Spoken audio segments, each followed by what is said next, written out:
Hello everyone, আজও moms কিচেনের আরেকটি পর্বে আপনাদেরকে স্বাগত। আজকে আমি শেয়ার করব পোয়া পিঠা রেসিপি। অত্যন্ত সহজ একটি রেসিপি, আর আমার এই রেসিপিটা দেখে তো যে কেউ বানিয়ে নিতে পারবে ইনস্ট্যান্ট পোয়া পিঠা। আশা করি ভালো লাগবে। চলুন তাহলে শুরু করা যাক। এজন্য আমি একটা বড় বোল নিয়ে নিয়েছি।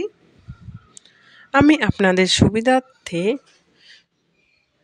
একটা বাটি দিয়েই সব উপকরণগুলো মেপে দেখিয়েছি। আমি একটা মাঝারি সাইজের বাটিতে এক বাটি নিয়ে নিলাম চালের গুঁড়ো। এটা কিন্তু ভেজানো চালের গুঁড়ো।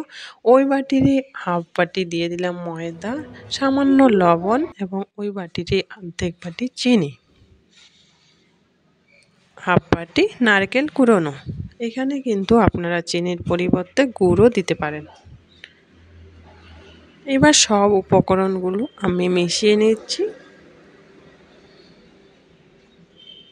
এবার এখানে অল্প অল্প করে জল দিয়ে আমি একটা ব্যাটার বানিয়ে নেব। এখানে আমি কিন্তু ঈষৎ উষ্ণ জল ব্যবহার করেছি। খুব গরম জল কিন্তু দেওয়া যাবে না। অবশ্যই এই ব্যাটারটা হাত দিয়ে বানানোর চেষ্টা করবেন। হাত দিয়ে মথে মথে মাখলে কিন্তু এই পোয়া পিঠাটা একেবারেই পারফেক্ট হয়।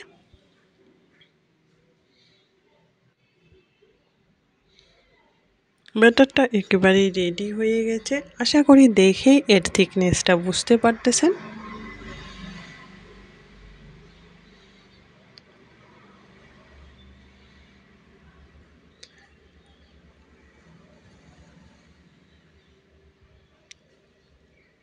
এবার আমি পোয়া পিঠাগুলোকে ভেজে নেব।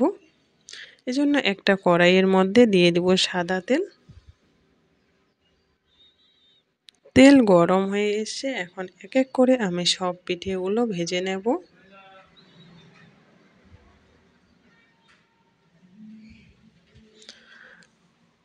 দেখেন পিঠেটা তেলে দেওয়ার সাথে সাথে কেমন ফুলে উঠলো। ঠিক সেইভাবেই আমি সব পিঠেগুলোকে ভেজে নেব। আশা করি রেসিপিটা ভালো লেগেছে। ভালো লাগলে প্লিজ লাইক করবেন, কমেন্টসে জানাবেন। বাড়িতে ট্রাই করলে এরকমই নিত্য নতুন সহজ রেসিপি পেতে প্লিজ আমার চ্যানেলটাকে সাবস্ক্রাইব করে আমার পাশে থাকার আমন্ত্রণ রইল। এতক্ষণ সঙ্গে থাকার জন্য অসংখ্য ধন্যবাদ। দেখা হবে অন্য কোনো রেসিপিতে। ততক্ষণের জন্য ভালো থাকবেন। টাটা।